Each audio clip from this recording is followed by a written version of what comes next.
outlined, what was outlined in the minister's statement at second reading was that the primary purpose of the amendments, as proposed, is to attempt to make the legislation compliant with the Charter of Rights and Freedoms in view of the rulings by the Labour and Employment Board and the courts. I think that's great, and I think pretty much everyone in the House would support that, making our legislation compliant with the Charter of Rights and Freedoms, and that this could be passed if that was the actual focus of this bill. Unfortunately, other things have been added. We need to have legislation passed by the end of 2019. However, the government wants to add other things in, such as conditions on binding arbitration. And the reason that that is a problem is because we can't have these conditions on binding arbitration. The binding arbitration needs to be there if we're going to make certain services essential services, and I think everyone agrees that there is some staffing level that is necessary, an essential service staffing level designation for nursing home workers. However, the whole point of the binding arbitration is to allow a different dispute resolution mechanism, to allow another option, a fair resolution, and this legislation would prevent that. It adds in these other conditions that should not be there. And as was mentioned by the member who spoke just before me, the House did vote on a motion regarding this earlier in the year, and so I guess it has come back, but the majority of this House said there should be binding arbitration without conditions. There needs to be some amendments made in committee in order to make this acceptable legislation, and I want to support part of this legislation. There are nursing home workers, representatives of the unions, nursing home residents and families, and those who are directing the nursing homes, who are all very stressed right now and wondering what's going to happen. And I would count myself among those who is concerned about what's going to happen going forward. And the thing is, we've had months, because the government and everyone has known about this this ruling for months, to bring this forward and correct the legislation and make it compliant with the Charter so that there could be essential services designations, and on January 2nd there wouldn't be a strike. And so we've had lots of time, but this is being brought forward the very end of the year, and other things have been added which should not be there. If the government wanted to bring those forward, which I don't think they should, but the government should bring that forward in separate legislation, and not hold nursing home workers and really more so nursing home residents hostage to try to pass through issues that deal with labor negotiations. We can't pass legislation in this province that undermines workers.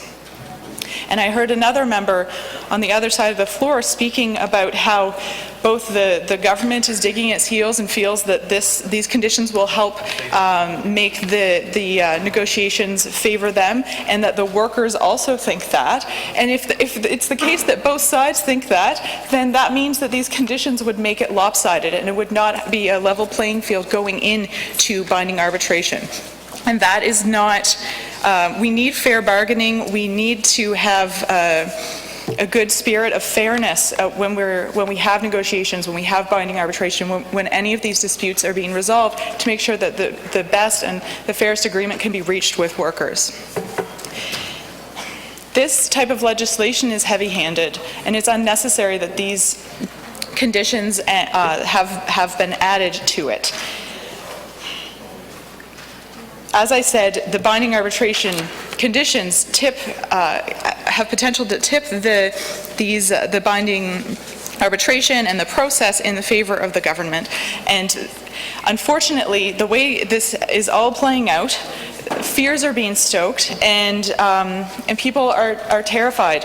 Especially directors of nursing homes are talking to me about how they're terrified that there will be a strike in the new year, and it's not fair that this is being left till the 11th hour. That could have been avoided.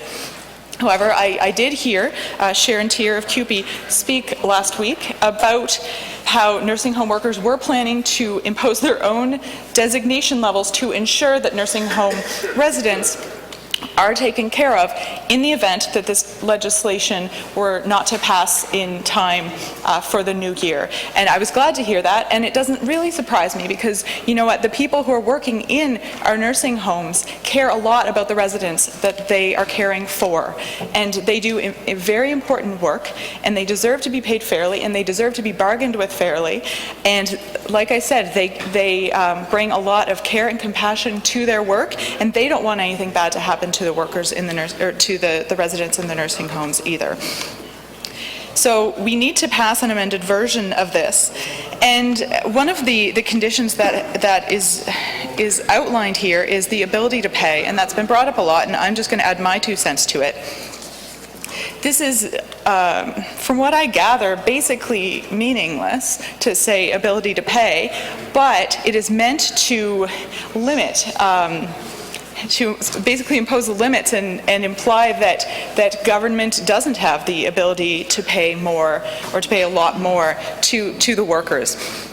However, government does have different revenue options and can choose its priorities. And so that is basically what government does: collects revenues, looks at their priorities, helps things run to provide services for those paying taxes and living in New Brunswick. And then also just when you look at the revenue side of it, and my colleague from Kent North spoke to this earlier as well, there are some other revenue options that we could look at in terms of ensuring that the extremely rich are paying their fair share. And frankly, that has not happened. It is a huge problem. There are billions and billions of dollars that are basically not circulating within our province, not circulating within our country, that are going offshore. And there are individuals and corporations that are evading taxation. And it is hundreds of billions of dollars in Canada that could help to pay. And so I would like to see more energy from this government put into lobbying the federal government to go after tax havens, to go after tax evasion by corporations and individuals. And then, you know, we would absolutely, not that the ability to pay condition should be there, but then the ability to pay wouldn't even be as much of a worry, because frankly, there is quite a lot of wealth in this country and in this province, and it's just not distributed very fairly at all. When we look at the situation, we need to protect seniors and residents of nursing homes. We need to protect our workers' rights, and therefore we need legislation, the first part of Bill 17, to pass, and we need to amend out the parts that undermine workers' rights in New Brunswick. Workers, and specifically speaking about the workers working in our nursing homes, are tired and burned out. The working conditions can be very difficult, and while they care a lot about their work, it is challenging.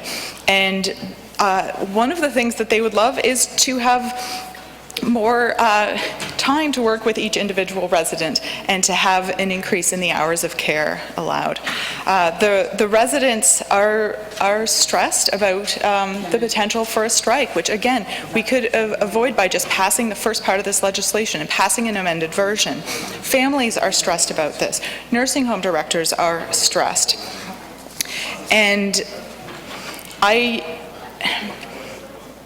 it is frankly ridiculous that this has been set up as some sort of confidence vote, that the Premier has indicated that amending this bill would bring down the government.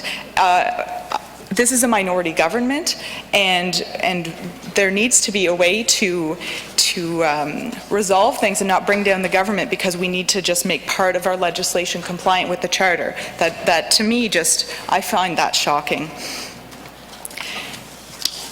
As I said, there needs to be a definition of essential services, but we need to take out the conditions. And so If another party doesn't beat us to it first, and speaking order will determine that, we would be prepared to propose amendments to do just what I have said, and if it is proposed by another party, the amendments to take out the conditions on unbinding arbitration, for example, then I would be prepared to support those. And so we need to pass the essential part of this legislation, an amended version. Since workers, by being designated essential services, are basically trading their right to strike, and it's limited, they need another fair option to resolve disputes and to make sure they get fair wages and a fair contract. And so we need to do this. We need to pass the essential part of the Essential Services and Nursing Homes legislation by the right date, and I am prepared to be here I guess on Christmas Eve next week if we need to be, but I think this should have been brought forward earlier, and I think we can at least pass an amended version of this week. And then, if the government still wants to look at this other stuff, that could be done in January. So I'd be prepared to absolutely come back and we can debate that in the House. But we can't have these deadlines where we're holding nursing home residents hostage, holding the nursing home workers hostage, basically setting these deadlines that are that we didn't need to do this at the 11th hour. We must pass the first part of this bill and make sure we're not undermining the rights of workers.